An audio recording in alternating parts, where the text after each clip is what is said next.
Hi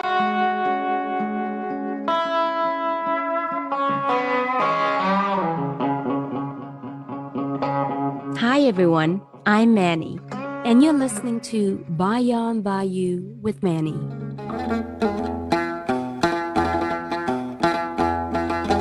This 7-episode podcast on anti-Asian hate, being Cambodian, and COVID-19 gives voice to Khmer 1.5 and second generations who are championing change in a time of racial divide in America. These stories showcase their unique journey of struggles and successes to make a difference in a country in which they call home. Today, I'm talking to Sokunthary Svay. She's a woman of many talents and accomplishments. To name a few: literary artist, author, musician, a PhD student, an adjunct English professor at Queen's College, and a Khmer cultural leader empowering the Cambodian diaspora. Raised in the Bronx, one of New York City's 5 boroughs, Sokunthary takes pride in being an urban Khmer 1.5 generation. Hi, Sokunthary. Welcome. Let's start with the Khmer 1.5 generation. What is that all about? Well, the Khmer part obviously is in reference to the heritage, but the 1.5 has to do with the in-between generation between first generation, those who have newly arrived, and then second generation, those who are the children of those who were, originally newly arrived. And 1.5 is for people who were born elsewhere but came of age in the United States. So that would be those who have arrived up until the age of 12. And it's a term that was coined by a sociologist. And that it's not that old of a term, but I think its specificity is especially important when talking about Southeast Asian refugees. Let's talk about your refugee experience. You were a child to refugee parents. You were born in a refugee camp in Thailand. How old were you when you arrived in the United States? I was a year old when I arrived, so I was. I say that I was spared. The things that my older brother had seen, what my parents had lived through, but that doesn't change how much I absorbed internally from watching my parents adjust and the fear, the not knowing. I think that is something that will always stay with me and that will always affect the way that I carry myself. It's interesting that although you did not experience the hardship that your family experienced, it still affected you today. Let's go back to when you arrived in the United States. I believe you lived in a housing project. Take me back to that part of your life. Let me just clarify that I spent the first decade of my life living in a rundown building on White Plains Road with other refugees, rat and roach infested, and that's where they had dropped us off. They gave us $5 and they left, and that was it. And then parents had to find their way. It wasn't until it wasn't until like the early 90s that we had left that building, which was not treating us very well, and a lot of the refugees had left, and we moved further west to what was public housing. And I don't think it was until I left the Bronx to go to school in Manhattan that I realized that the perception of the Bronx and people who live there and grow up there was a negative one. And that somehow the exceptionalism of me having gone to this particular school, like, well, you're from the Bronx, and if you're from the Bronx, then it can't be that bad, which was supposed to be a compliment. But I didn't take it that way. And now as someone who makes a home in Queens, which is another borough in New York City, I feel a strong affinity and very protective about the Bronx and the people who come from there and the people I grew up with, and the realness and the way that it continues to get neglected while people appropriate hip hop and Black culture. I like dreams, but I like the practical things too. Because people got to eat. Yeah. Speaking of people gotta eat, how did your parents support you or your family when they first arrived here? I can't remember what my father did, but my father boasts, like, this is his story, and he has really wonderful sound bites. But he said, at the refugee camp, they said, where do you want to go? And he said, put me where they have jobs. And he has a real, sense of pride about that. And I respect that because, again, it's like, I'm thinking of an entire generation of people my parents' age in their 20s and 30s who have just, you know, lost family, missed out on a good portion of their young adult life, didn't get to celebrate. And they come in, and, at this point, it's like they are stateless and homeless in the refugee camps. And so, what are we thinking about first? We need to make some money. We need to have a job. And I think that, I'm always going to remember that at the same time. I'm not dictated by the same circumstances. And it was kind of hard it was difficult for my parents to get out of that mindset. I think for like a good 15 to 20 years, it seemed like they were just surviving. Mm-hmm. And then at a certain point, my mother started like having an excess of clothing. But then I remember she told me she only had one school outfit for an entire month. And so you come from that, being raised as a rice farmer to here, it's like you can get all this surplus clothing. You get like, there's just how money works over here is so different. And, I think about all the dreams that my mom is like, whatever they are, she doesn't really talk about them, but the way that they get lived out in the life that she has now. Mm-hmm. Yeah, I can relate to that. I mean, it's about purchasing power, right? If you have money to buy, then it's not about living the minimalist lifestyle. It's about what can I purchase with this money? Yo, Yeah. what you just said is so real about like first like purchasing power. Oh, that sounds very like marketing. Yeah. Uh, but also what you were saying about like the minimalism thing, which is such a classist thing, right? It's this idea that I don't need all this stuff and this less is more, but the less costs a lot more. Yeah, absolutely. It's another world altogether. What's your earliest memory of becoming aware that you were different from people of other cultures? I knew that I was different, but I wasn't alone in that difference. There were like 7 or 8 other Cambodians in that elementary school, which is like a really big deal anywhere outside of Lowell and Long Beach, the two largest Khmer populations in the United States. So, so I didn't feel quite as left out until, say, like when I went to high school in Manhattan and I was like the only Khmer.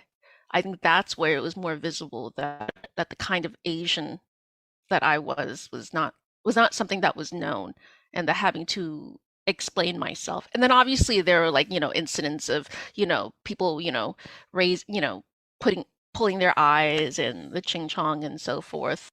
I mean, there was, I for the longest time, like you knew that black people were different from white people and lighter skinned, but I think there was a point when I was little that I was like, oh my God, am I not white?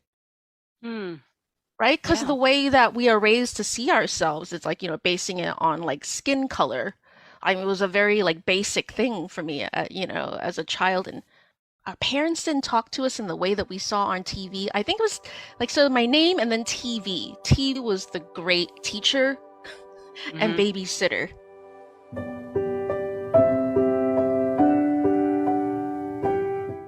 Coming up, Sokunthary recalls her humble beginnings as a refugee in America.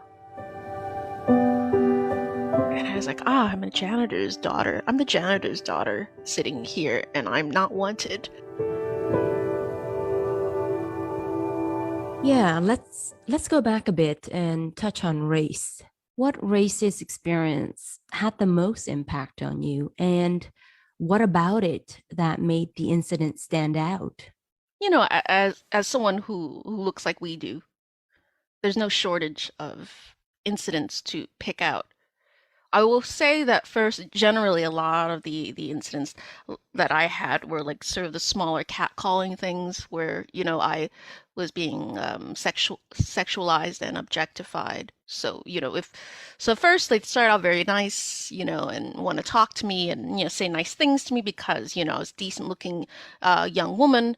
And then if I didn't respond back because I get bombarded by that and it's exhausting, then it becomes a bunch of racist comments. So if it was not sexism, it was racism. It was, and oftentimes they were combined. Um, but actually, the experience that I remember the most now is the one, it's more of like the long-term microaggression with white women. Mm. That is like, that's the one that like hurts really bad. Hmm. Can you elaborate on this experience and walk me through your feelings at the time? When I became a mom,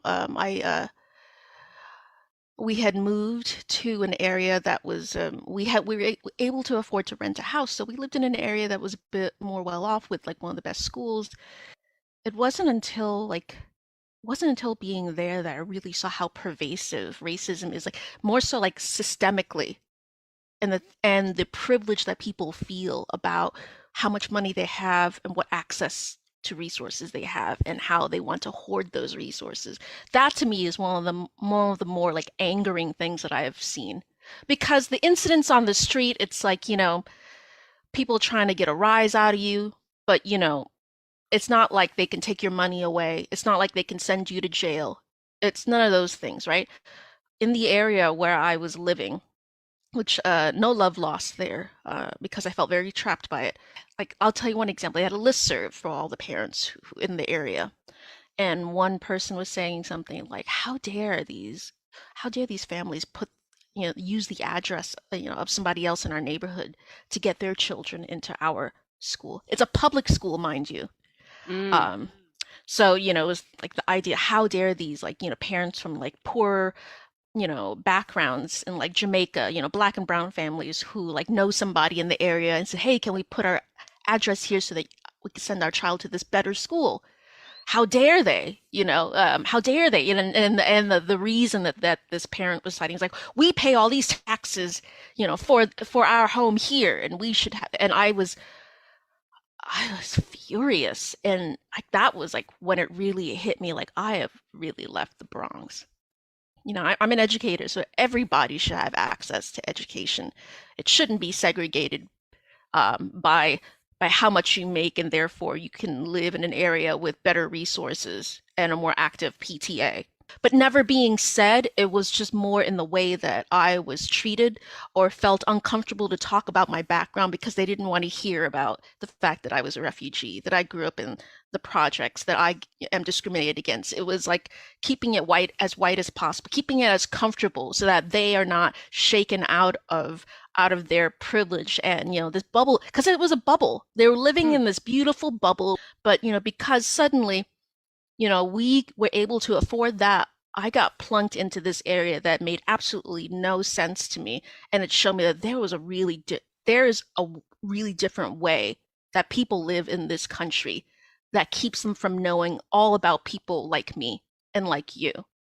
I don't know. It was so painful because I was still trying to figure myself out as a grown up who had a young child and not knowing how I wanted to be in this world, but I knew I wanted to be seen and acknowledged, and I felt really erased. And to me, like Mm. that is the most painful kind of racist experience for me because as Cambodians, we experience that so much because people don't think of us when they hear the term Asian American, right? Mm. It's all the East Asians, it's all the people who are international students, people who have been in this country for several generations and already have all the family and resources, and we came here because we had to. We didn't have a home or a state, a country to go to, Right. and also having different class issues as well, Right. being put into areas of poverty. So, we have more in common with, Black and Latinx communities than we do with like East Asian communities, people who are toting, education in Harvard. And like when Asian American stories are like, oh, my parents want me to go to Harvard. And it's just, I don't want to be a doctor or a lawyer. I was like, not my experience at all. You know what my parents said to me? They're like, my dream for you is that you get to sit all day at your job. My mom's on her feet for like 20 something years cleaning, you know, like 12, 12 hotel rooms, including bathrooms, right? And sorry, surprised at how much I get about this. No, And my please take your time. and my father was a janitor, a porter at NYU. Uh, so you know, he is that. They both had these jobs of invisibility. My mom was so tired once. Like she, you know, they were trying to get rid of all the women who had seniority, the workers who had seniority, because they were bringing new management and they could, you know, profit off of young people who, you know, who would deal with being paid less. Whereas my mom was on salary and had been working at this hotel for the longest time. So they intentionally gave her more work and others too. So she was like, I have to have finished all these rooms and I don't have time to eat. So she would like, you know, eat her food in like a broom closet. And you know, to be an adult and to be worried about your mom like that. And then my dad, and just I'm thinking about this incident that really like kind of hurt me. So my father worked at NYU, but he was hired by a company that worked at NYU. I would often go to meet him for coffee. You know, after I left home, like, and the security guard was like, "Oh yeah, you're here to see Chi. You know, you wait in the auditorium. And there's an auditorium right next to his desk." And I sat there in the back, you know, to wait until my dad came out when he was done. And there were these NYU students who were standing on the stage, and I Hmm. could hear that they were talking about me. They're like, "Who sent you? Like, who is that? Why is she sitting there? Who said she could sit there?" Hmm. You know, like they could have just come up to me and said, "Hey, this is kind of a closed rehearsal." You know, like that's all they needed to do. But they Right. did that, and as though like I wouldn't hear in a small auditorium that was meant to create like have sound, you know, move about. And I felt like, and I was like, ah, I'm a janitor's daughter. I'm the janitor's daughter sitting here, and I'm not wanted. And it's like, how dare you sit there? Who said that you could sit there? Hmm. Was how I felt that day, and I was livid because I was just, you know, thinking about like the kind of erasure that my dad probably experienced too, as the guy who like operated their manual elevator, who was like cleaning the bathroom, and from anything that is Asian American, or but even more so on a larger level, to be erased as, you know, as people who have a particular kind of experience. Southeast Asian refugees in this country have a particular kind of experience that is different from, like, say, you know, Thai, from Filipinos. You're right. The Southeast Asian community, especially the Khmer community, it's a different experience. We have gone through a background of war, genocide, fear, starvation, and being displaced people. So that's a lot to unpack right there. Let's talk about you as an educator. You're an adjunct English professor at Queen's College and you teach literature. What kind of literature do you teach? Well, I'm a PhD student at the Graduate Center, which is part of the City University of New York, which is like the largest public university system in New York City. And I'm very proud to be a student 3 times with them. And so now I'm working on my PhD, and part of that includes a teaching service, which is why I'm teaching at Queen's College. And initially, you're enlisted to teach freshman composition, which is like the intro to college writing. But I was finally able to teach my first literature course this past semester, and it was a introduction to global literatures. So it was like literature from from around the world, different backgrounds that were that were in English or translated into English. But I mean, some of the things that we taught that I taught was Hajin, Octavia Butler, who is one of the most incredible sci-fi minds of the century, really, as she has passed away. But and also, she happens to be Black, Mhm. and so like she's great. She is great, and she happens to be all those things. So for me, a lot of the anti-racist work that I do is within the classroom and within my own writing. And so with my students, I want to make sure that in the writing there's a lot of Black representation, so that becomes a normalized thing rather than it being like segregated and relegated to let's have a African American literature course as an elective, as opposed to making it part of the curriculum that is required. So that's the kind of anti-racist work that I am trying to do, in addition to having narratives that are uh, either about or by, more so by, refugees and immigrants, queer authors. I would like to get more disabled, like disabled authors in there. So those are the main differences. So when I talk about literary, I'm talking about either like sort of the classics, or any. But I actually, that's another thing that I want to expand. I'm not really into like sticking to genre. Like I like to think that song lyrics are literature. Mm. Opera as, because I'm taking literature like literally as like text. If it has text, then I can take it and talk about it as a literature.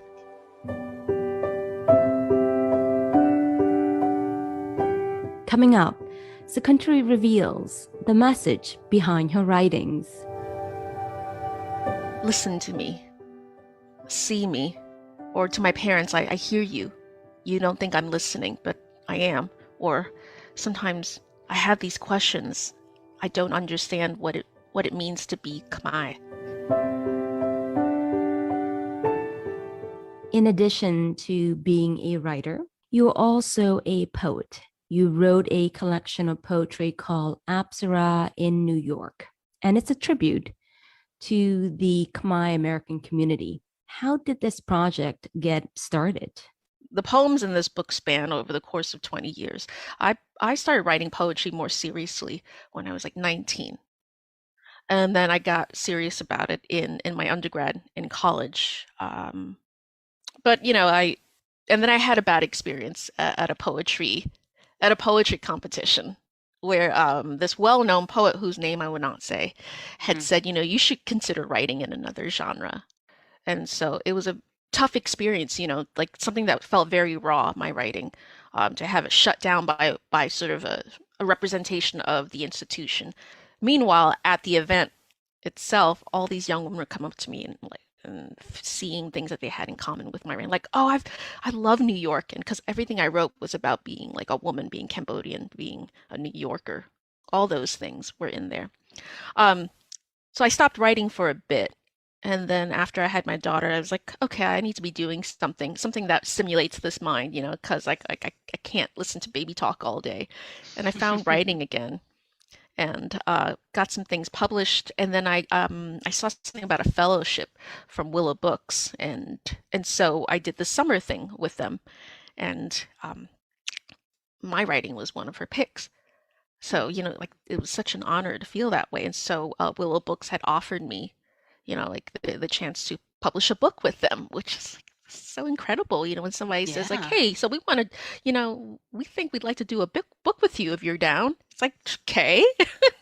I'm And sure then that was pretty validating. that was it was so beautiful because like it wasn't the goal. Yeah. It was just the goal was to find my way, and the writing was just one way of getting there. So then the next problem was trying to find enough poems. So I had to go through a lot of like old poems, and I wrote some new stuff. And there are some poems in here that don't feel done. But truthfully, a book is never done. Writing is never done. It can always be revised. Yeah, it's pretty true of everything. What message were you trying to convey in these poems? Oh, there's so many, you know? Mm. It's, you know, listen to me, see me, um, or Or to my parents, I hear you. You don't think I'm listening, but I am. Or sometimes I have these questions. I don't understand what it means to be Khmer, or why is being Khmer so difficult? Or, what is it that I want to remember of you all?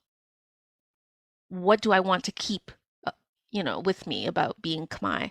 And then lastly, after I had my daughter, it was like, what's my legacy? What do I want to pass on? And that is what drives me now. I wake up every day and I know, like, I live for my community, for the Khmer diasporic community, and I want to leave something behind. I'm going to be leaving a lot of things behind because I just I can't sit still. I'm that sort of person. Because when I was starting out in 1999 and looking for books, I didn't see anybody who was Khmer except for people who were writing those survival narratives, and I wanted there to be so much more to us, and it's changed a lot, and I'm thrilled about that. But before it was like I really felt alone and feeling like I guess I have to do this because I'm not seeing it. Well, I'm really glad that you did something about it and that you were proactive in your passion. So that's awesome. When we spoke before this, you had agreed to read one of your poems. Which poem have you chosen to read to us today? I just read this one for the Khmer Remembrance recently, but I feel like it's something that I want to leave us with. So it's the last poem in the book. It's called "Don't Let Your Heritage Be Past Tense." Think of your great-grandmother in woven silk, countless threads through her hands, weaving lines intersecting her face and palms, her children who compose your motherland fabric. Songsters of Cambodia's golden age, Rosre Sutia Sinsisamut Bingran, blare from past decades in static, singing across time through a rusty accordion. We have numerous words for eat. Si, nyam, hope, chan, bisa. Each bite is love. Ye asks if you're hungry, because it took 30 years to say I love you like an American. You imagine a future not yet past of grandfather's garden in Georgia, untended in the southern red clay where fruit trees have taken root. Someday you will taste dragon fruit on par with his on the streets of Phnom Penh. Da's face is bright when he sees you enjoy its flesh, studded with seeds. He says, I wish I could be here when the apple trees bloom. Oh, wow. I had goosebumps listening to that. It's very touching. Thank you so much for sharing. That was beautiful. That was something he actually said. My dad was a rice farmer, so was my mom, and they had to bury their own child. Satia, would have been my older brother. He died from malnourishment, and then when he moved down to Georgia, and he had this huge garden, like more like a farm now, and he grows everything, and all his produce and all his fruit comes from the back, and he grows hops, he makes beer and wine, he makes jam and pies and pancakes. Like, he was like this all-American cook somehow. And he was like, I got this tree and an apple tree and a peach tree and all these things. And then he said, I wish I could be here to see them bloom. Mm-hmm. And and that was like such a painful thought. Like, I don't want to think of a world without him in his garden. He had survived colon cancer, and one of my good friends told me that it's common for cancer survivors to like have gardens, to be so close to death and to be nurturing and growing life, and he's so much healthier because of that garden. Yeah. It's also therapeutic, right? Exactly. To watch something grow and to give life to it. You are one of the founding members of Cambodian American Literary Arts Association. This organization aims to unite Khmer diaspora writers. What else do you hope it will accomplish? I mean, on the outset, that was what we had hoped for, and now I have stepped away from that, and it's being run by a beautiful group of people. I think the hope was, again, tackling the erasure by getting our community to think about how to express ourselves through writing. I and a few of the other founding members are writers, and so we saw something very strong in writing as a practice, as a way to keep from losing ourselves, to keep from losing our history, losing our minds, you know. So we wanted, and also that kind of speaks to the sort of issues with education within the Southeast Asian refugee community. I think according to like CIRAC, Southeast Asian Resource Action Center, I think 13% of all Cambodians have actually gone on to college. Think about how small that number is. And, as someone who has a master's in language and literacy, one of the things I learned is like reading to children when they are younger has a profound effect on their literacy capabilities because they are exposed to it. And so they're more likely to do that, to talk and to write more, so that, we don't end up being tokenized and only, having like certain stories about survival, so that we can have a vast array of stories. We can also just be regular people, that we don't have to be exceptional. We fall in love and we have our hearts broken. People die in our lives too. Let's write about that, put some donuts in it. It's a vehicle to expressing ourselves. One could argue that about many arts. We just happen to have chosen writing because writing's free. Writing is free, and writing is also very freeing and liberating. To many, you are a refugee success story. You are a perfect example of the model minority in America. What's your take on this label? Is it good, unrealistic, or damaging? I'm groaning. I'm not anyone's model minority. So, people can take that term and just, get rid of it. I never want to see it again. I don't do these things. I don't do what I do to be good. Although I think from a survival standpoint, for the longest time, my parents were like, don't make noise, keep your head down, don't cause any trouble, because they can get rid of you at any point. In fact, they're doing it now, deporting Southeast Asians who came here as refugees. So it's like there's a precarity in our position. We don't know if we're truly ever, we're never really going to belong to some people in this country. I am concerned about like the refugee success story, that term, because it makes it seem like we are only as valuable as the successes that we have or make, and that there's this exceptionalism about us that makes us better, and that leads into the idea of the model minority, that we and then therefore pits us against other disenfranchised communities and communities of color. Because if we are the good ones, what does that make black people or Latinx people or indigenous folks? So this label to you is damaging then? Yeah, I'm a bit troubled to have to say like that I'm somehow a successful refugee. I think that is something that like we really have to ponder that a bit. And like this is not the place for me to like think out loud about it, but it's not something I would call myself.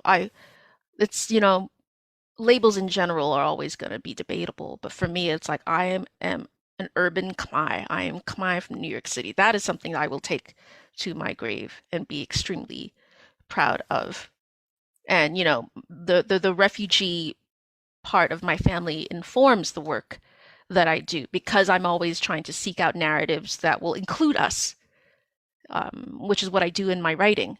But to identify as that, and that my success is related to that, what does that mean for what's wrong with just being like someone came here as a refugee? They just want to hang out with their family, drink some beers and watch a football game. What's wrong with that? Why can't we normalize that? Why is it we can only be, of interest or worth worth noting because we like brought these successes, then we end up being like, I don't know, some kind of currency. It's like, you see, we got these refugees, they're doing this stuff over here. Okay, that validates them. No, I see where you're going. Mm, Yeah, I get that. mm.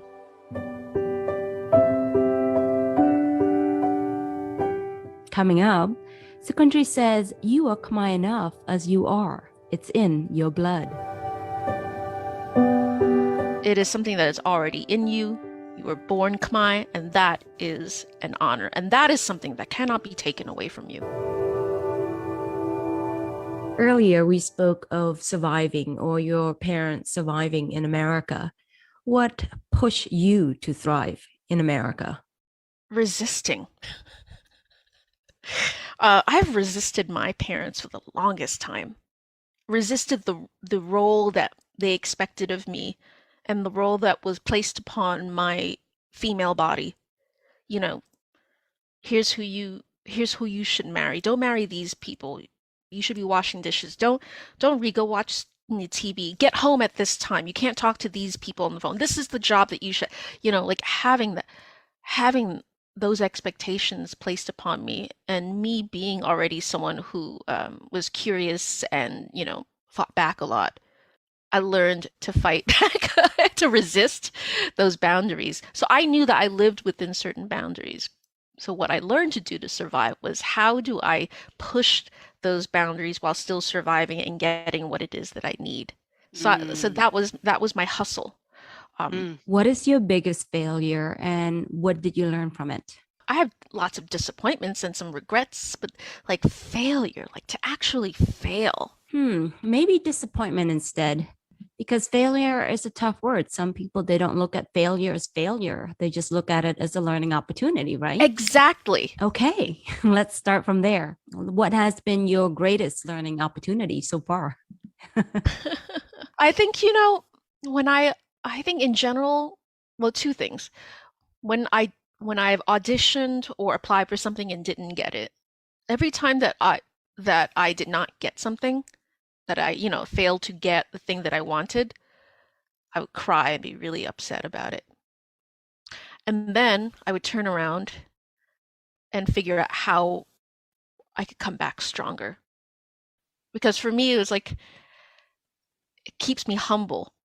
You got to stay humble, and like having those losses keeps you humble and reminds you that like there are amazing people out there in the world, and way to come back at this and to be even better. How can I be a better version of myself?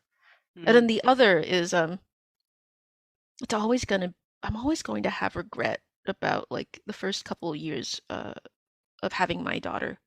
I had postpartum depression, which was very, which made the first year very dark. And I continued to have anxiety, and sometimes I just was not a great mother. And she was just this beautiful being who just wanted me to see her and to love her. And I hate thinking about those times that I was unkind, and that is something that I will always regret. But I see who she is now, and I see that I'm so much more than these tiny little incidents, but rather like she's become this incredible person, and that someday I can maybe let that go. Yeah, I hope you realize at this moment that that was a real experience for you. And, it's something that you had to go through. And I hope you didn't feel so alone going through it. Thank you. I want us to talk about what it's like to be Khmer and a Khmer woman in America. For me, I interpret the 1.5 Khmer generation as a hybrid of two cultures, Khmer and American. Living in these two worlds is also something I can relate to. Now, if someone was to say to you, you're not representative of a Khmer woman because you're too bold, or you're not Khmer enough, how would you respond to that? Oh, Great question. I love this question. And this is something that I've been trying to like tell the younger diasporic community, and that is like there's no one way to be Khmer.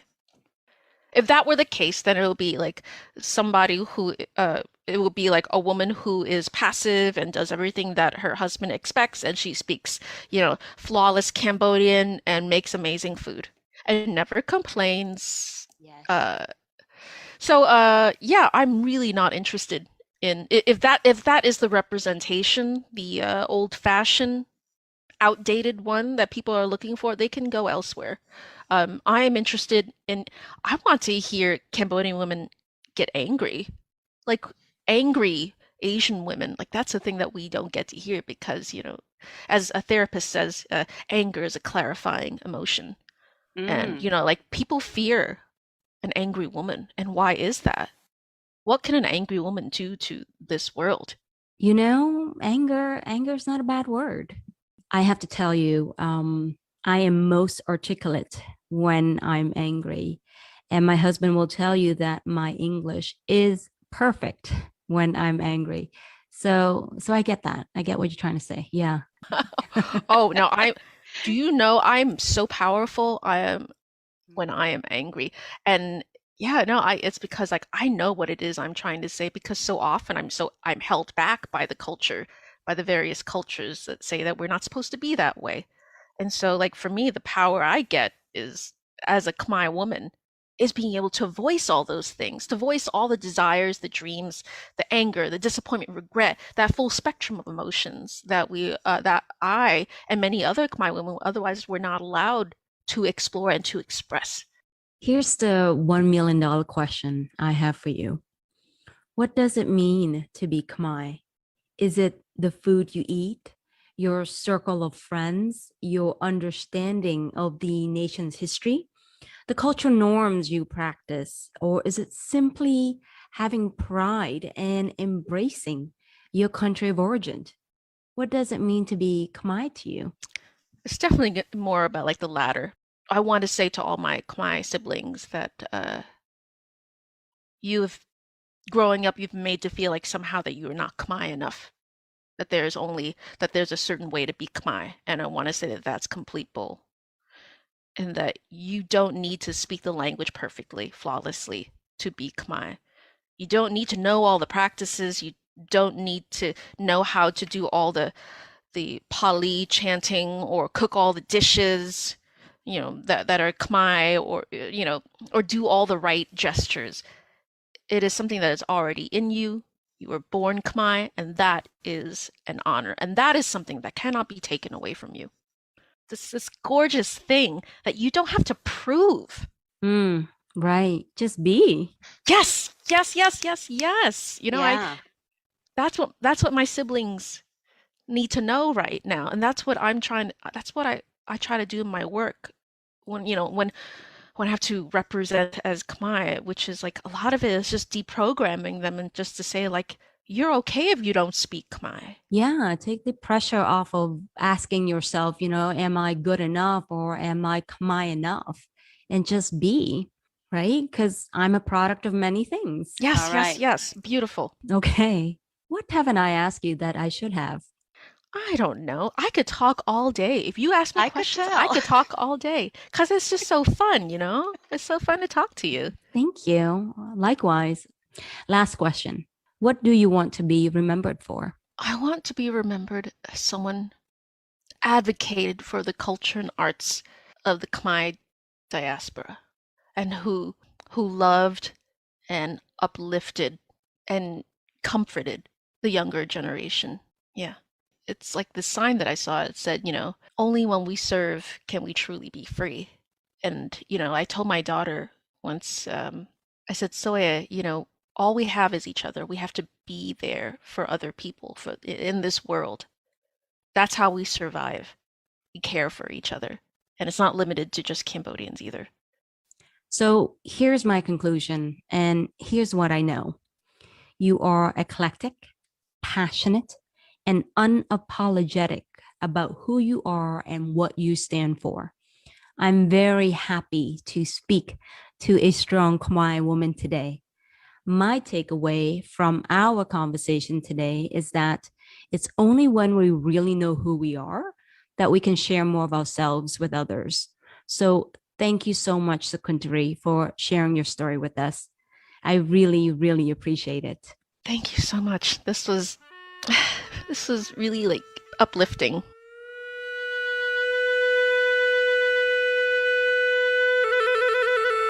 Thanks for tuning in. I hope you enjoy listening to my guest journey from surviving to thriving as Khmer in America, and for the lessons they have learned and shared with us. For more stories like this, visit us at voacambodia.com. Until next time, I'm Manny, your host of BayonBayou with Manny.